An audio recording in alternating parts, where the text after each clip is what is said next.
Welcome everyone back to Conflux TCG. My name is Brian, and this is going to be our second devlog video. I want to start this video off with an apology. We have not posted in about 5 or 6 months, and that is more so because of just some life and work being busy. So I haven't really had a lot of time to do videos. In addition, I've taken that time to kind of let the brainstorm and think about how I really wanted this game to play. I realized the initial game mechanics that I had, I felt weren't true to how I wanted this game to feel.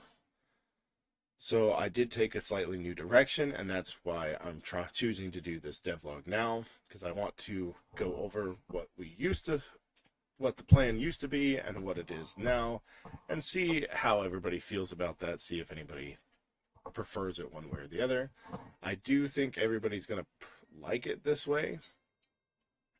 However, I will admit now that the way this game works, it's not going to be true to like Yu-Gi-Oh! Or Pokemon or Magic, where it's going to be a super highly collectible trading card game.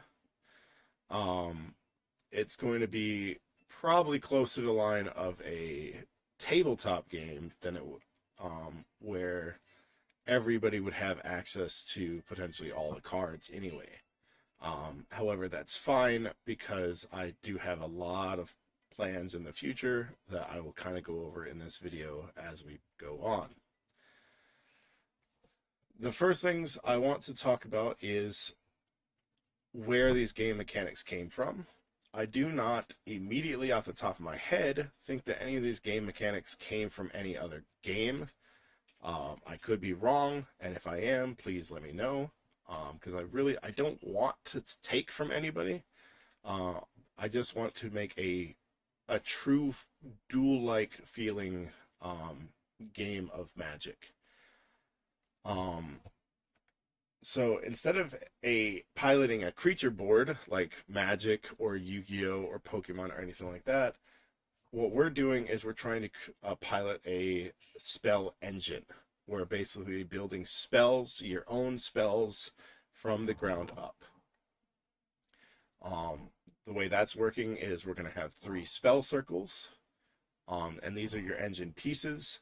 And the duel is all about timing, risk, and commitment, not about building an army.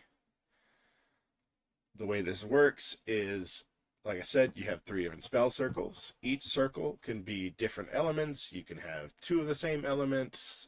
It's all about your own creativity when you're actually building this. And we'll go over how you determine what elements to use and so on and so forth later. Each circle will be activated once per round. There's going to be a lot of rules encasing this. Like what is activating, what can you do each round. There's going to be offensive actions, defensive actions, the ability to cast spells from the circle rather than activating the circle. You'll see that as we get into it. The point of that is to make it where you have to decide the best time to, do I use the spell to attack, to deal damage directly to my opponent, or do I keep it and use it for defense at a later time on my opponent's turn to prevent effects or damage to myself. Like I said, this is a spell engine, not a creature army. So the way this works is we're going to be building up our spell circle. We're going to be ascending it. That's where the ascendancy comes in. So the circles are all going to start out as tier 1. In the previous version, I was thinking of starting out as tier 0, and then you'd have to level up to tier 1 and then tier 2 in order to cast higher level spells. The reason why I changed this is because if we did tier 1 and then tier 2, your deck would get, especially if you're doing 3 different elements, your deck would have been about 6-7 cards would have been full of just ascension cards needed to upgrade your circle to tier 1 and then tier 2. So this way we can limit it to where maybe you only run 3 or 4. Of course, you could run more if needed. You'll probably closer run 6, about 2 Ascendancy, Tier 2 Ascendancy upgrade cards for each circle that you do. So it's probably going to be closer to 6. But again, if we were doing Tier 1 and Tier 2, it would have been closer to 12, which means basically a third to a fifth of your deck was just upgrade cards, which is not fun.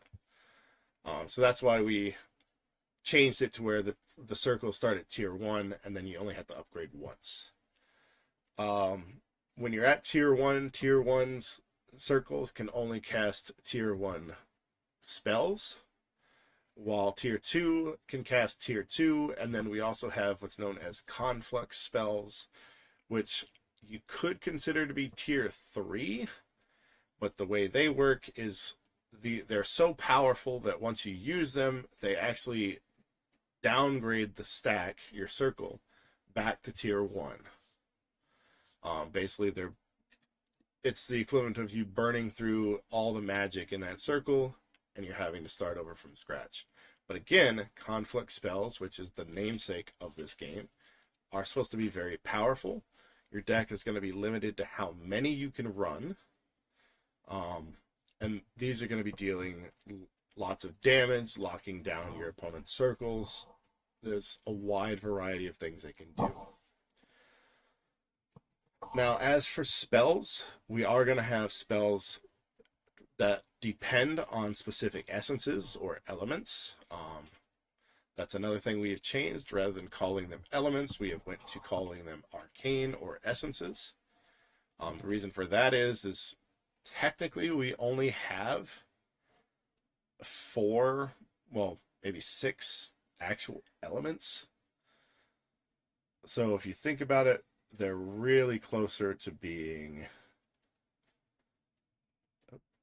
Let me see if I can get this pulled up here. There it is. I did not want that. That was an old thing. I thought I deleted that. There. That's not it either. Here we go. See if I can get this correct here. There we go. I had these labeled, but apparently I still had all the old ones, so sorry about that. Bit of a technical difficulty. So this says elements, but as you can see, fire, water, earth, and air, and maybe light and dark you could argue to be elements, but really these are more of essences at this point. So if you look here, we're going to have the 4 basic elements. These are going to be, everybody has access to these. This is basically the basics of all magic. We also have light and dark, which are a bit more advanced, and they will tie into some of the more advanced spells later. Then we have our compound elements. This is going to be lightning. We have 2 different types of nature. One is more earth-based, one is more air-based, I should say. You'll see it's earth and water, and then earth and air. We have metal, which is going to be necessary because it ties into some of the technology magic that we have later. We have ice, steam, sand, void, and radiance as well. The reason why I went with these is because I wanted to have a nice group, a big group of elements, because I want this to be competitive, but I want you to be creative with how you want your spellcaster, your mage to be. I don't want everybody to basically be limited to, oh, I have to use fire, earth, and air, or fire and water, or whatever it may be. You'll be able to say, oh, I'm a storm tempest mage, which is going to be a lightning, which is fire and air, and then nature gale, which is earth and air. So you're a fire, earth, and air mage.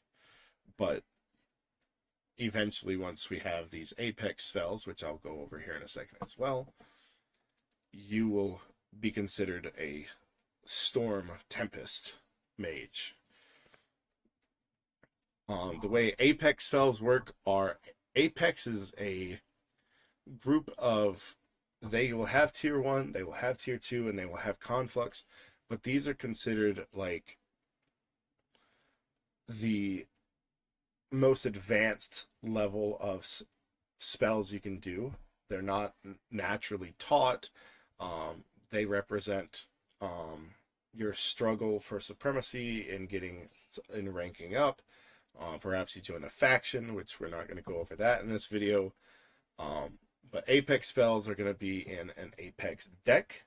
This definitely, the idea of this kind of comes from Yu-Gi-Oh! With their like synchro deck, or side deck, I guess you could call it, where once you meet the requirements, you can actually pull cards from the side deck and cast those as if they were part of your main deck. And again, we're still flushing out a lot of the details for how these are going to function. But it's going to function basically like that. You have to meet certain requirements. Your Grimoire, which I'm going to discuss the card types here in a second as well, but your Grimoire is going to tell you, hey, you're allowed to cast Apex spells. And of course, your elements are going to determine which Apex spells you're allowed to cast. For instance, if you're a Storm Tempest, you're only going to be able to cast the Storm Tempest Apex deck. And those are, like I said, are going to be a mix of tier 1, tier 2, and also conflict spells. There's probably only going to be one conflict spell because we can't really let them have two, unless the Grimoire says, oh, you're not allowed to have conflict spells in your main deck. But that's where going over the various card types here in a few minutes is going to be helpful. So these elements, like I said, as part of game mechanics, I don't think any other game is really doing this, at least none that I have seen. So again, if you've seen them like this, please reach out and let me know. I want to make sure I'm not taking somebody else's thing, so I might have to adjust things in the future. Now, you might be asking, well, how do I get to cast spells? Well, we're doing two different things, and this is where we branch from the original. Originally, we were going to do, all right, you have a tier 1 circle. You can cast tier 1 spells, spells being incantations and wards, and that was it. There was nothing else. You would just say, hey, I want to cast this incantation using this spell circle. I'm done.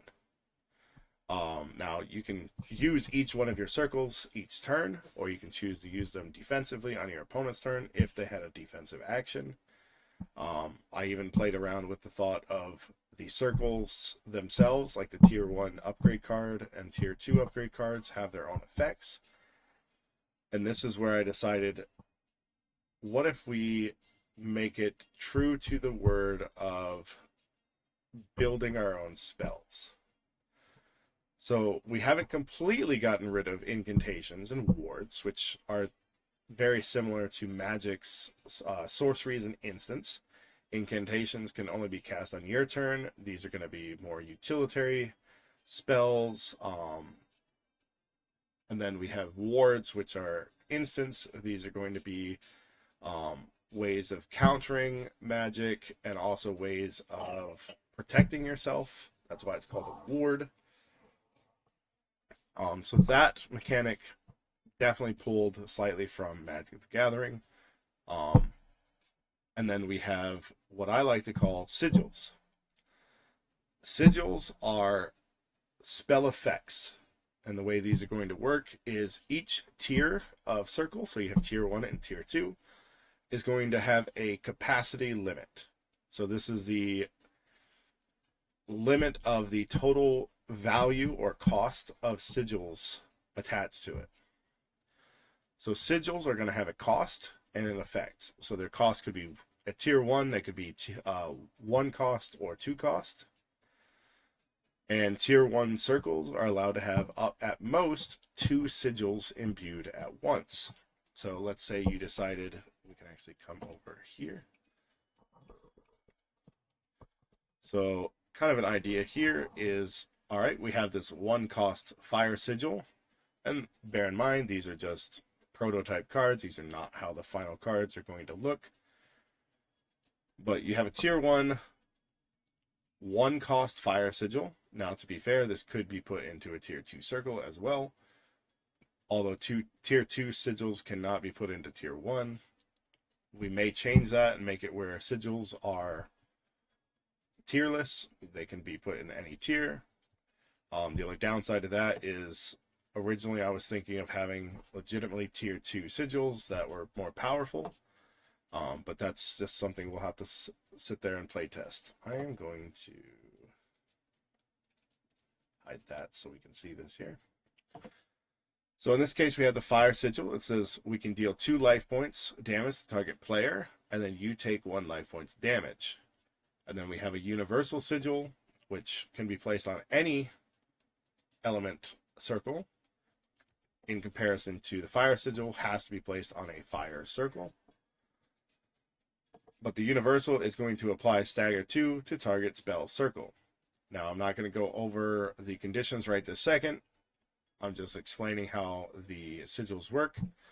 So as I said, tier 1 circles can have up to 3 capacity of sigils imbued. Your capacity is as cost up here. And they may have at most 2 sigils imbued at a time. So you'll see they have 2. As long as the capacity is 3 or less, this circle is fine. If you try to imbue, say, now a third, it's not going to work. You're not permitted. It's not a valid target. You'd have to choose a different circle. Now, how do we activate circles? Well, originally I was thinking, oh, we have a circle cost.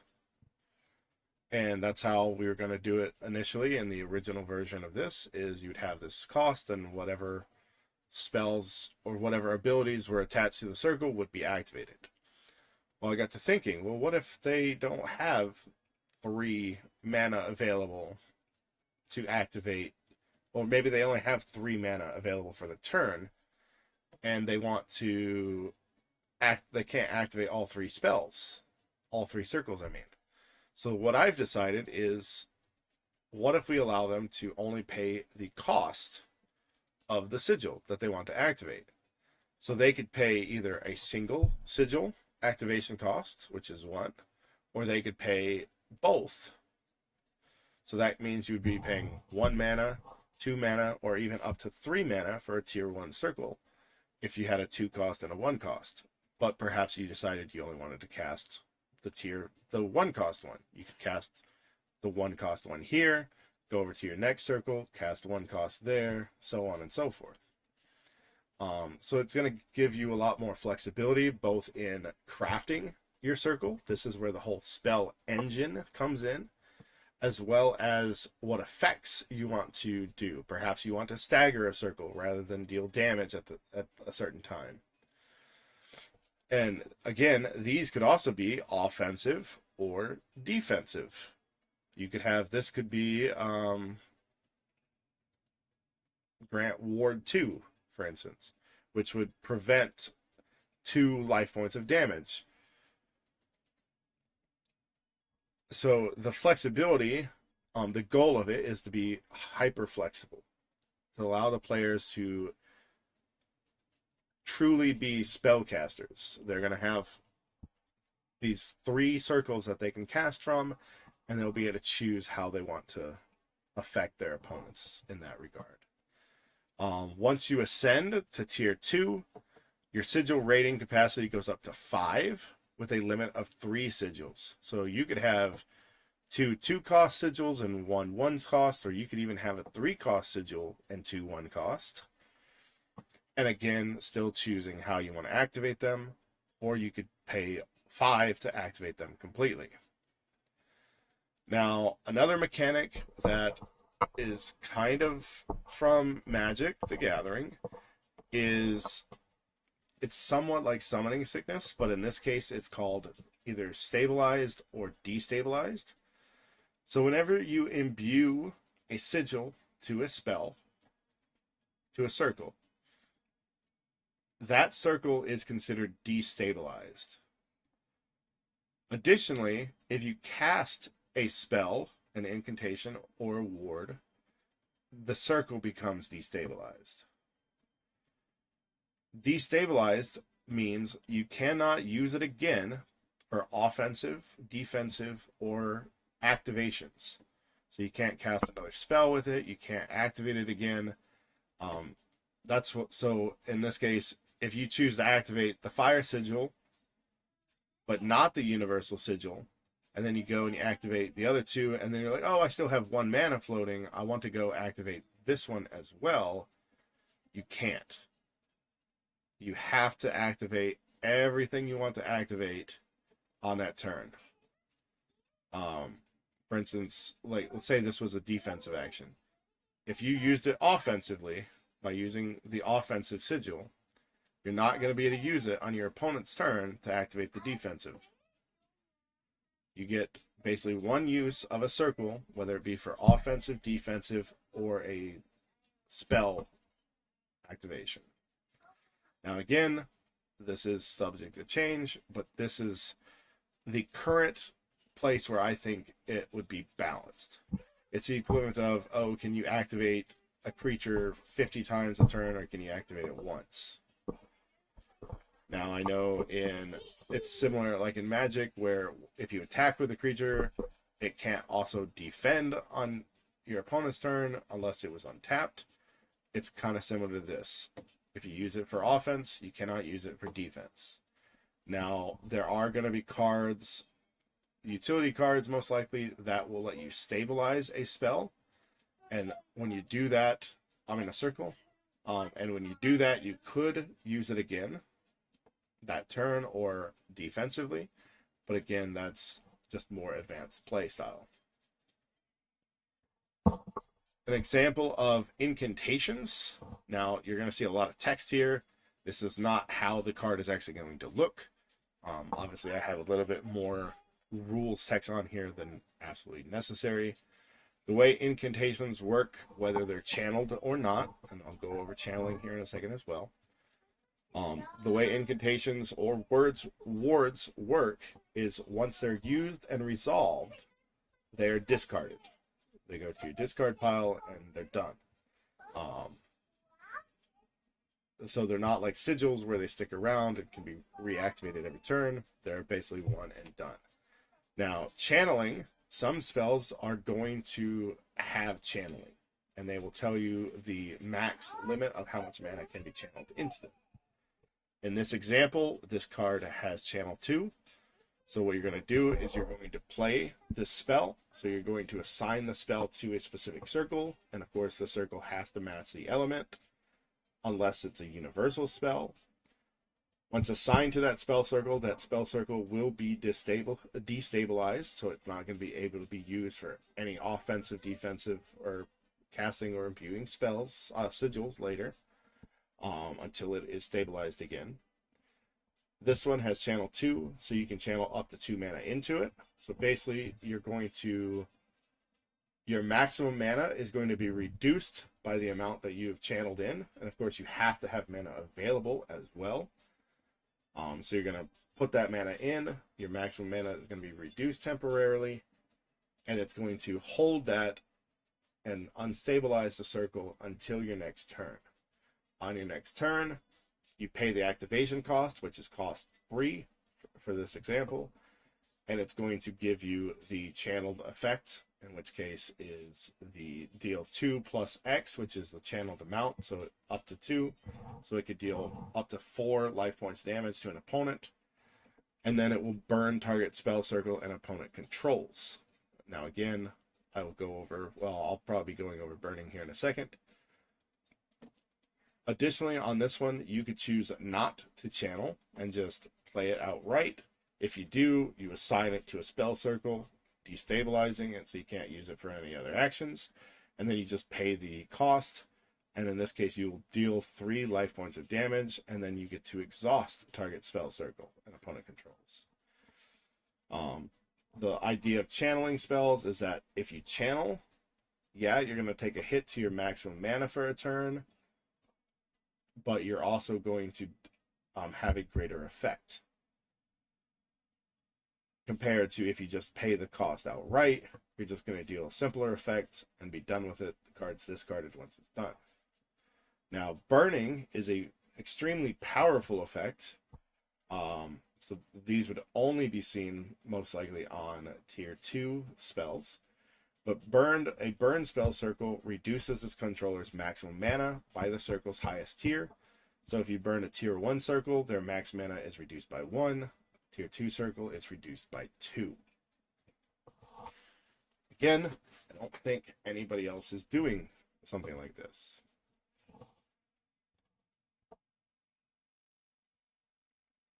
The next card that we have, which is the most important card. So we've done tier 1 spell circles, which don't have anything. They're just your base circle. We have the sigils, and then we have tier 1 ascension cards, and then we have our incantations and wards, both tier 1 and tier 2. The most important card in your deck, which is not even part of your deck, is your Grimoire. Grimoires are going to do the following. They're going to tell you what elements you can use. So they could be a 2-element card. They could say, oh, you can only use fire and earth, or they could say you could use fire, earth, and one other element. They're going to tell you a limit to your confluxes. Some Grimoires might require a specific conflux to be added to your deck, or they may limit you to only 1 or 2 confluxes in the entire deck. Whatever it may be, Grimoires are going to be basically the rules of your deck. Additionally, Grimoires are going to tell you... Well, no, I changed that. Originally, Grimoires were going to tell you your mana regen. They were going to say how many dice you rolled, what type of dice, whatever it may be. But we've actually changed that to your rank, which we'll go over living rank here in a little bit as well. The way Grimoires are going to work is, at least from the beginning, these are going to be, they're called Grimoires because basically they're your deck, your spell book. So they're going to be placed kind of like a commander outside of normal play area so that your opponent can see, oh, this is what they're allowed to do. So when they see it, you then know, okay, my circles are fire, earth, whatever, and you have to, if it's a random one, you have to dictate what that third element is, and you would place your tier 1 circle cards, or whatever we choose to represent those at that time, onto the playing field. Now, there's one other card type we haven't discussed, and that is called confluxes. I'm not going to go over Apex yet, because those are going to be a huge future thing. But confluxes, they are technically tier 3. You do not need a tier 3 ascension card to be able to cast a tier 3. They are cast on a tier 2 circle. As I mentioned earlier, confluxes are extremely powerful card effects, and they are designed as basically like a way to bring the battle more towards your favor. Now, of course, your opponent's going to have confluxes too, but what confluxes you play and when you play them is going to take a huge part in how the duel ends. To cast a conflux, you have to use it on a stable circle, so the circle could not have been used yet this turn. It can only be cast on your turn, unless in the future we decide something else, where maybe there is a ward conflux. But for right now, they can only be cast on your turn. When cast, you pay the cost of the conflux, you resolve the effects, and then it's going to downgrade the stack. So if, like I said, it has to be tier 2. So if it was tier 2 with 2 or 3 sigils in it, the sigils and the upgrade or ascension card are all going to be discarded. And you're going to return the spell, the circle, back to tier 1 with no sigils imbued. Now again, this is after it's been used, after the conflict has been resolved. And that circle is now destabilized, so you cannot sit there and imbue anything into it after you've cast your conflux. Now, this may seem a little bit harsh, but as I said, these spells are meant to be extremely powerful. I'm not going to go into what those cards are going to have on there because we haven't fully flushed out all the card effects yet. I even have a generator to come up with some of those. I can kind of give you an idea here. Some of the tier 1 cards, they're going to be simple of just, deal some damage, impose an effect, draw a card. Some of the tier 2s are usually combining multiple effects. So in this case, it's apply stagger 2 and attach a ward to the circle. So these are, like I said, tier 2 effects. We're playing around with the sigils being dual effect text to represent that they are more powerful. The idea of this, again, is you're generating more mana. You're imbuing more effects into higher tier of magic. You're a spellcaster. That's literally what you are. Mana. This is probably the hardest thing that any trading card game can ever deal with, is the resource of how do you play spells. Magic was the first one, and they did lands, which are great and all until you get mana screwed or mana flooded. Everybody hates to draw 3 lands, 4 lands in a row when you have nothing to play. Likewise, if you have a really nice, powerful spell in your hand and you're stuck with only 2 mana, it's kind of frustrating. So my goal was to prevent something like that from happening. Now, I cannot say that, I want it to be perfect for everybody. You can cast whatever you want every single turn. It doesn't make things fun. It might make things fun for casual people that don't really care. But in a competitive, like, duel style game, it's really important that we have a balanced system that also makes it competitive. So what we've originally, the plan, like I had played around with multiple facets of this, was, all right, start with playing it like Magic. It fills up your deck too much. We were only doing 40 to 60 card decks. We're talking, we've got tier 1, tier 2, incantations, sigils, all these various things that are necessary for building your spell engine already takes up so much space. We cannot have a resource in the deck as well. All right, how about a side deck for resources, like a mana deck? Other games have done it before. Force of Will. I think One Piece does it. Now, some of the balances that is, you can either draw from your main deck or you can draw from your side deck, your mana deck. I didn't like that either. So I got to thinking about games like Hearthstone, where you get mana every single turn. Granted, in Hearthstone, it increases every single turn. You get 1 extra pip, so that eventually you can cast a more powerful spell. But again, that means every turn you're limited to, on turn 1 I can only cast up to a 1, turn 2 I can only cast up to 2, so on and so forth. By turn 6, you get 6 mana to play with, and that could be just one huge spell or multiple little ones. So I wanted something similar, but also more so that we can grow. So what I've done is we've done a maximum mana pool. So this is going to be based off of your living rank, as well as a mana regen. So your living rank is going to determine how many dice and what type of dice you roll every turn to regenerate mana. Now, this, like I said, this could change. I kind of like this idea, but the downside is you could roll 2 1s on your 2 dice, giving you only 2 mana regenerated for the turn, which means you only have 2 mana to use between your 3 circles. So this is why I have the mana pool. There's going to be cards that could increase your pool or add mana. They may say whenever you roll dice every turn, for regeneration, you add 1 or add 2. These are going to be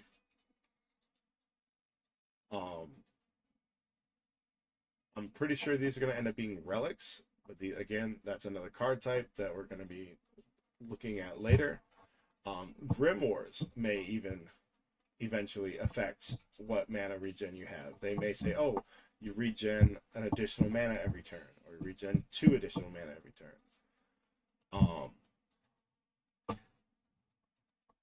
I'm trying to remember. It's in the main rules that I'm working on right now.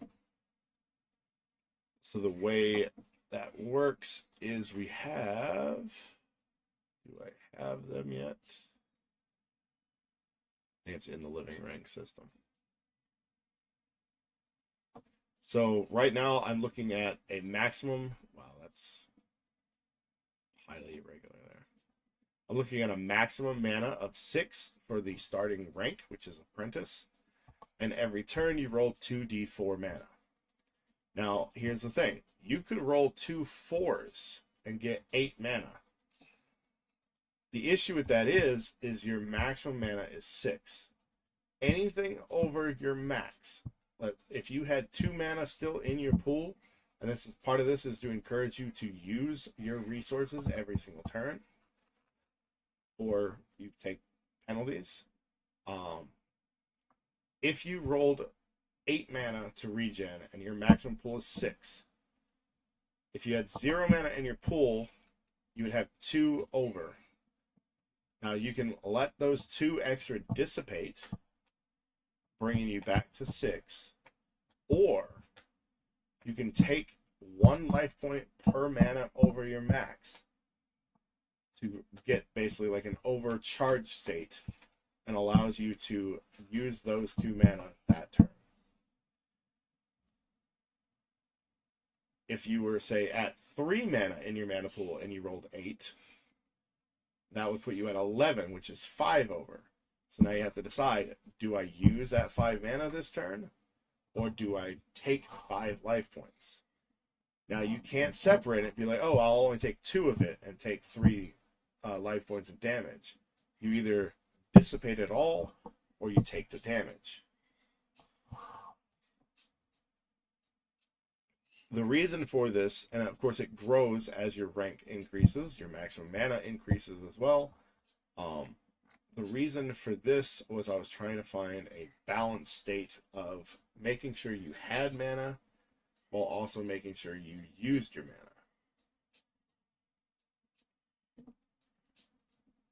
And I would definitely like to hear comments and suggestions on the mana system.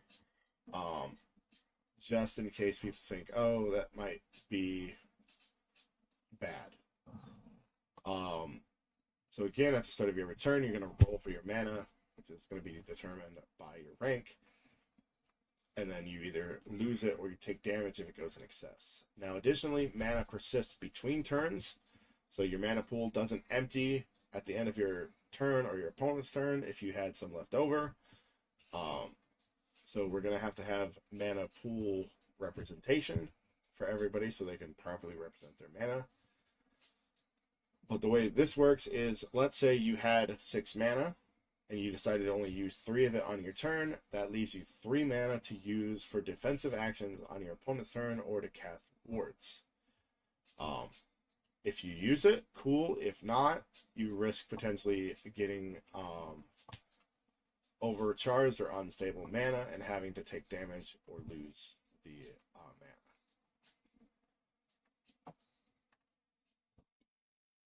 Now, kind of coming back to Conflux Spells, because of how powerful they are, you cannot have multiple of the same Conflux in the deck.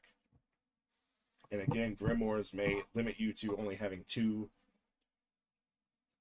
Confluxes, I also was playing around with the idea of you can have no more than 2 or 3 confluxes in your deck, not counting the apex once that comes into effect.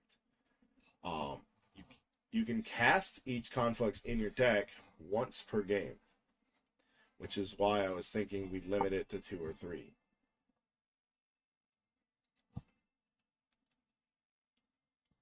Now, again, for Apex decks, I am going to touch briefly on them, because this is kind of a future hype thing. As I said, it's going to be a optional side deck, which your Grimoire is going to say whether or not you can have or not. But Apex decks are only going to be for these essences. So Storm, Tempest, Cataclysm, Technology, Future, and Steampunk, Sanctum, Hellfire, Abyss, and Genesis. These are going to be, each one of these packs are going to be just individual side decks. I'm not sure how many cards are going to be. They may be 5, they may be 8. I'm leaning probably closer to 8. Probably doing multiple tier 1, multiple tier 2, 1 conflux, and maybe even a relic. I also had the thought of Apexes are tied to factions, which are going to be both lore-based and also give us some events in the future.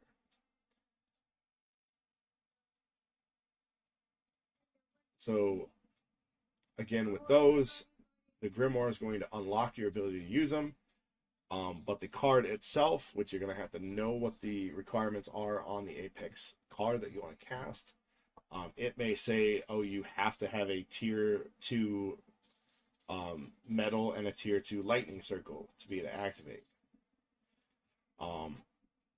In which case, once you meet that requirements, you could choose to cast that spell from your Apex deck in place of another one. Now, I don't think it's going to mean that you can't draw another card for the turn or anything like that. I think it's going to be specifically you can do it once you meet the requirements. But as I said, it's going to be a future section, a future edition, and that's probably going to be something that we don't test right away.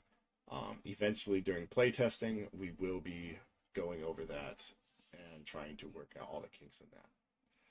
As for the living rank, as I just said, I did tie in a little bit of this to your mana regen. The way this is supposed to work is players all start at the same rank, which is going to be Apprentice. Now, these names are subject to change, but the concept of them is all the same. So you're going to start with Apprentice, then go up to Adept, Mage, Archmage, and then Conflux Master. How do you rank up? The idea is going to be that we're going to do a digital aspect of this game. It's not necessarily going to be a digital card game, but it's going to be kind of a app assistant.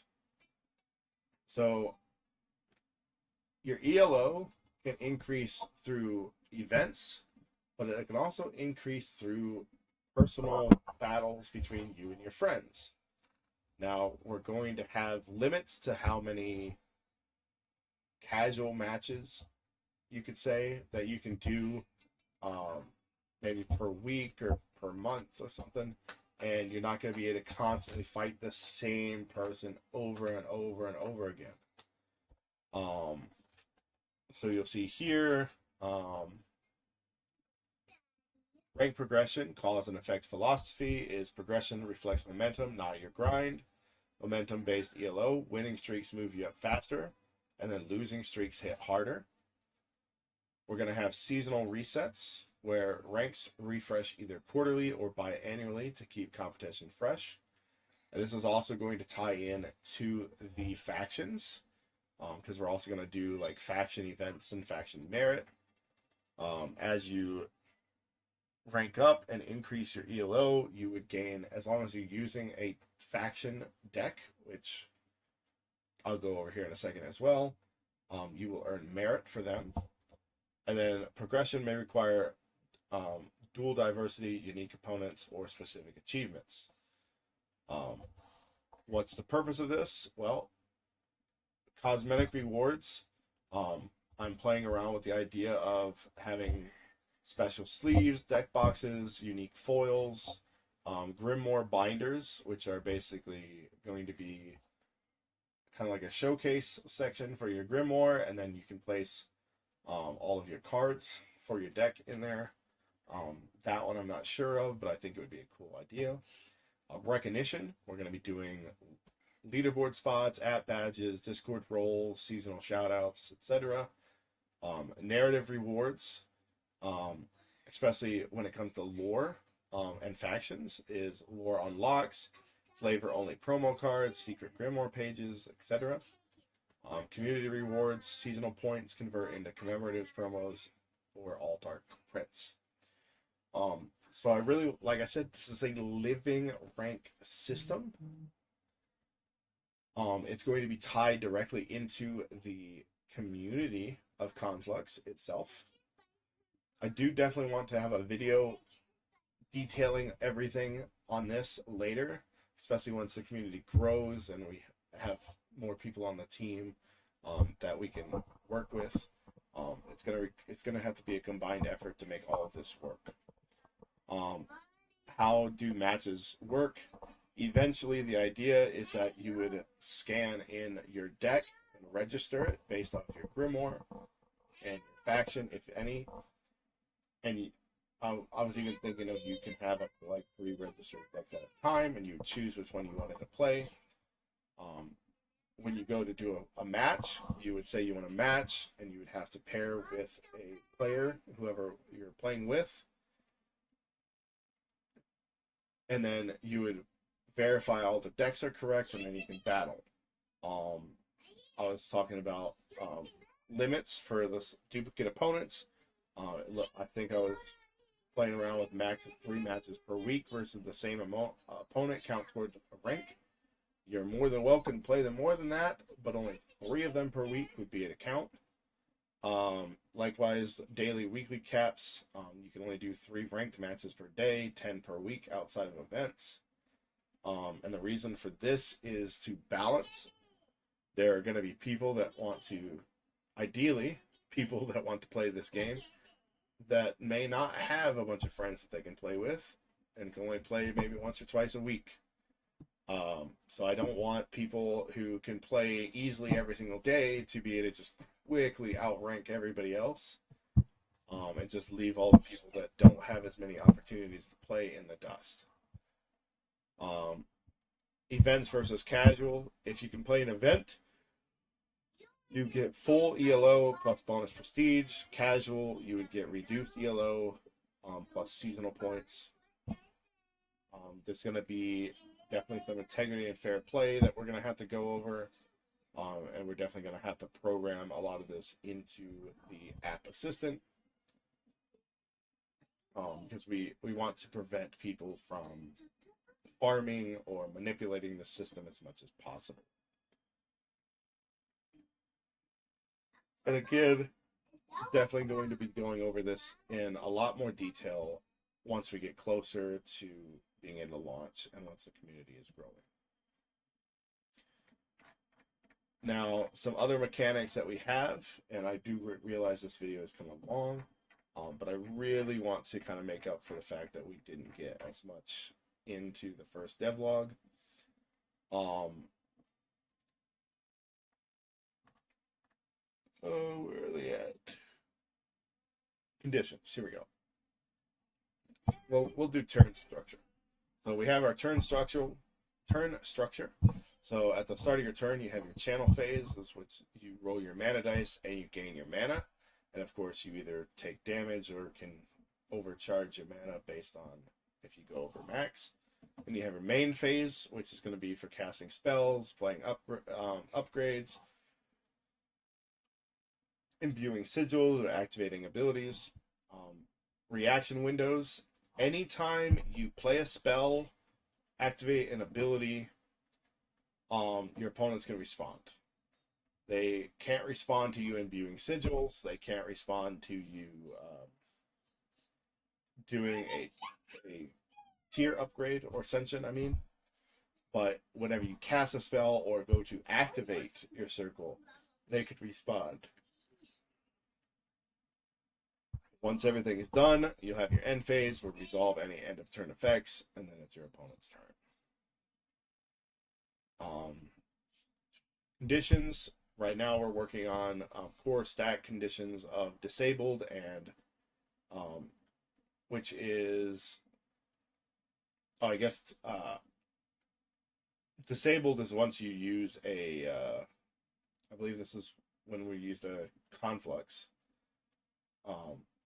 It can't be used until your next turn.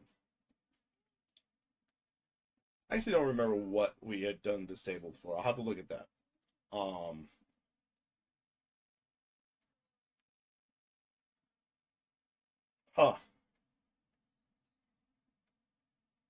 Yeah, I think it was because of confluxes. Conflux but I may change this because we're already destabilizing it after collapse. Yeah, conflux collapse was disabling the stack, which meant that you had to activate the stack, the circle, afterward. Now, like I said, this is probably going to change because our circles don't have a cost initially, but this may stay if we decide to add an activation cost to enable the circle later. And then we went over burn. Now, originally, burn was going to be a permanent effect, which I got to thinking about, and I was like, that sounds a bit busted. Why would anybody do something other than burn if it was a permanent effect? So I made it where burn stacks can be restored by refresh. I'll actually delete that. And then we have, again, Conflux Collapse, which is where you discard all sigils, all of viewed effects, all the advancements, and then it would get disabled or destabilized. We have Exhaust. I will say this, some of these may seem similar to each other, but that is because of the essences that are used to cast them. I wanted to make them thematic. So Exhaust is going to be more like earth and fire based. It's going to prevent them from activating offensive or defensive purposes. Now, I'm going to play around with this. I don't know if this is going to be good because this would also make it very powerful. But I was thinking about making it where you could target a circle with Exhaust in response to its activation. And the only way I could think to balance this would be where the activation does not resolve, the mana becomes unspent, and whatever card or spell effect that was involved would get returned to their hand rather than discarded. So it's not a true counter, but it means that they can't, the sigil, well, it wouldn't be the sigil, the spell would be returned to their hand, or the effect would not be resolved, and then they could not use it again that turn for offense or defense. So basically it kind of destabilizes that circle by exhausting it. We also have Guard, which is I know I'm saying ward, but Guard prevents life point damage. You cannot stack this effect, only the highest would apply. Refresh will remove all current conditions, so it can restore burn, but it cannot reverse downgrades or collapses, cannot enable disabled stacks, and does not restore dissipate effects. Because downgrades, this ability, and dissipates are more detrimental. Now, they would be able to get rid of Exhaust, Silence, Freeze, Weaken, Stagger, etc. All of those. Silence makes it where they cannot use, use of abilities. Silence basically means I guess I should say that it's disabled for the turn. I'll have to rewrite this.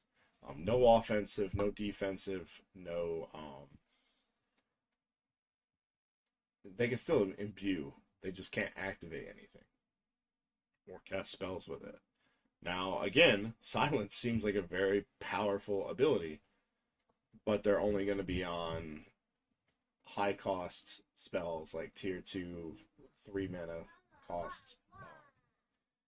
And they're most likely only going to be on spells. They're not going to be on sigils, because I don't want these super high powered conditions to be able to be triggered or activated every single turn, because we're not trying to do locking out of your opponents.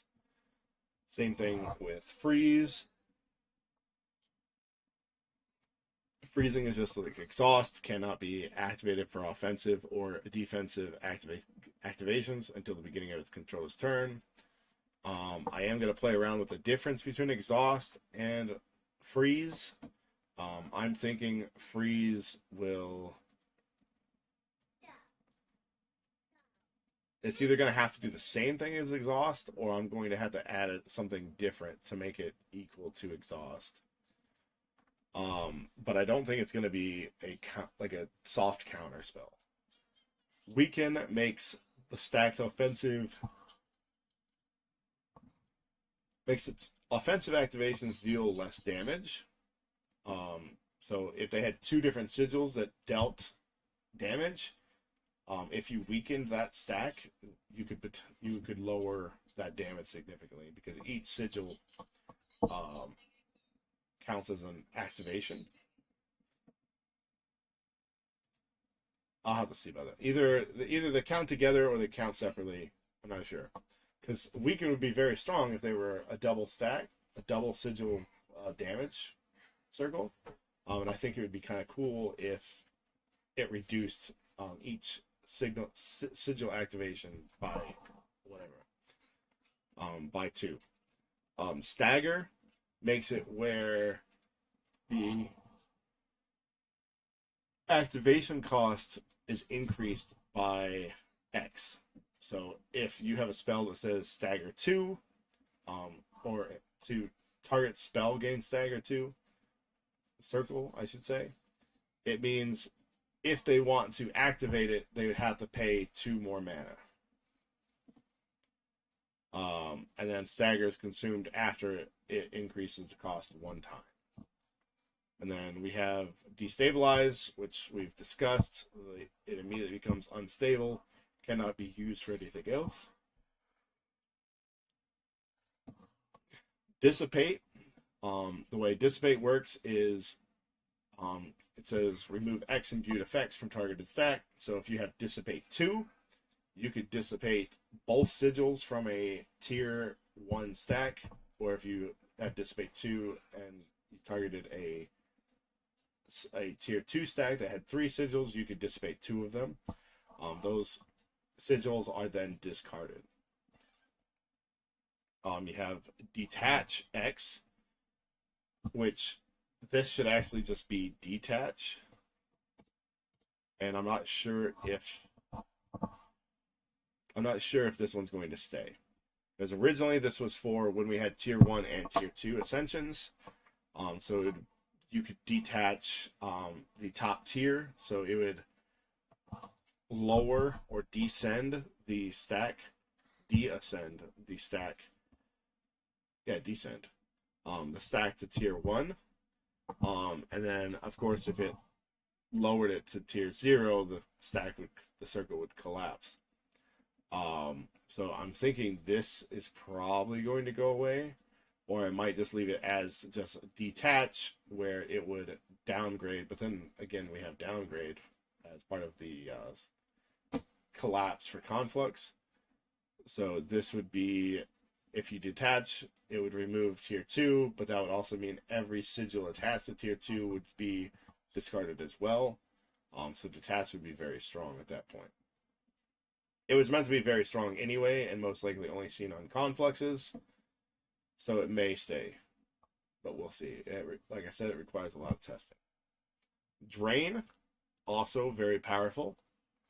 as it reduces their mana pool by X. Now, this is only going to be seen as like 1 and 2.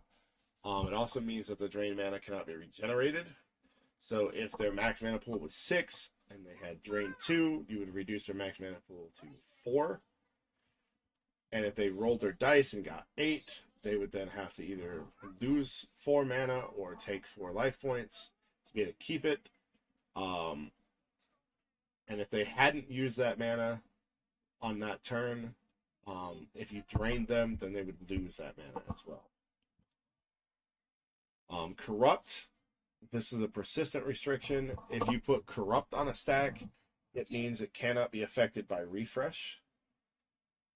If you put Anchor, it means the stack cannot be upgraded or advanced this turn. You can do this in response to them trying to I say upgraded. I might not be able to make this a response thing for upgrade. So this is most likely on your turn you could cast Anchor and they cannot upgrade or advance. They'll not be able to imbue sigils. They'll not be able to advance the tier until your next turn. And then there's Echo, where the effect of this spell or activation repeats at the start of your next turn. That's definitely something that we're just going to be playing around with, see if we want to keep as well. Stable and unstable, we've went over. Wards, these are going to be either used to be able to prevent life point damage, or you can cancel a condition being applied. So if you protect a circle with Ward 2, you can either prevent life point damage of 2 points, or you can cancel the next condition that would be applied to it. Either way, once it's used, it's discarded. The final card, I said we would touch base on this, is going to be Relics. Relics are going to most likely be based on factions. I think relics are going to be earned from faction merit. Basically, they're going to be able to be played from your deck. They don't occupy spell circles. They're not affected by anything. All they're going to do is give you like kind of like world enchantments. These could give you increased mana regen, increased damage. It's all stuff that we're going to be playing around with to see how we really want these relics to be. But again, I think they're going to be tied to the factions. So they're going to be tied to lore. They're going to have nice art, ideally. So that is the basic mechanics of the current state of this game. I would very much appreciate any comments, any suggestions, anything you would like to see or know. I'm going to try to answer the questions in the comments. I'm also going to put this rule set in there. If you want to look at it and tell me if there's anything confusing, please do. Other than that, that is probably going to be it for this devlog. I do want to say one other thing is, I want to stress that Conflux pulls inspiration from various games, like with the whole side deck for Apex and like the speeds of like incantations versus wards being similar to sorceries and instants, but they're not the same. And I really want to drive that home is I'm not trying to copy anybody. I'm just trying to make this true back and forth duel type game where everybody has complete control of how their spell is designed, how they activate their circles, and so on and so forth. You don't control characters. You are your own spellcaster. These are your spells, your circles. How do you want to proceed? So I want to thank everybody for watching, especially if you tuned in for this entire hour-long video. And I will talk to you next time. Thank you very much.